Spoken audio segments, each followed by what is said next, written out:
I'm continuing the conversation today with Brian Armstrong, Wells Fargo's Program Manager of Military Talent Delivery and the national sponsor of their apprenticeship programs. Well, Brian, one of the things going on now is veteran unemployment is at an all-time low, and it has been low for a while. Do you think this is a win or a false sense of success? What's your sense of what's going on in the job market?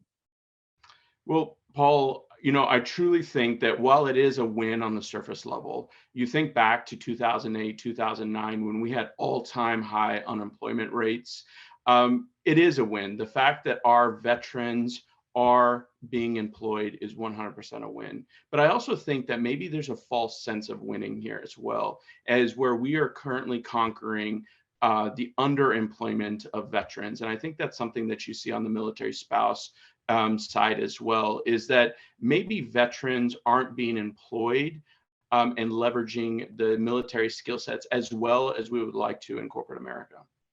Now, skill bridge and apprenticeships are really a big deal. And I know that Wells Fargo really has a lot of apprenticeships. What's your sense of determining which apprenticeships and how does that work in companies like Wells Fargo? That's a great question, Paul. So, last time we spoke about, what's the difference between friendly and ready, and really apprenticeships is the gold standard. It is essentially the top tier program that you could possibly stand up within an organization. There's investment that has to happen, but at the end of the day, you think from a veteran's perspective, we are interested in learning and developing our careers, and that is exactly what apprenticeship is.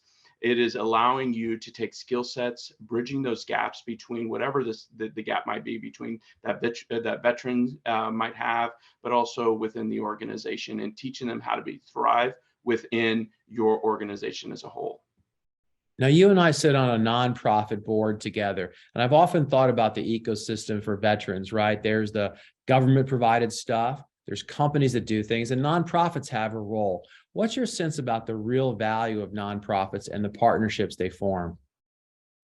It's important. As somebody that has stood up programs, evolved programs, enhanced programs, the partnership both between government entities and nonprofit entities are critical in the success of your overall program. We all have the important seat at the table to collaborate. Important, especially with the nonprofit world, is where they're connecting and developing military talent. Give you an example. We necessarily weren't taught how to interview in the military. That isn't something that's critical to mission success overall, but it is something that is important for you to be able to successfully transition. And I found over and over again that many of our nonprofit partners play a critical role in teaching individuals and how to successfully interview and tailor their resumes to be able to step into successful careers. But I want to take it one step further, Paul, is that, in our nonprofit partners play a role in making sure that veterans are stepping into the right type of roles.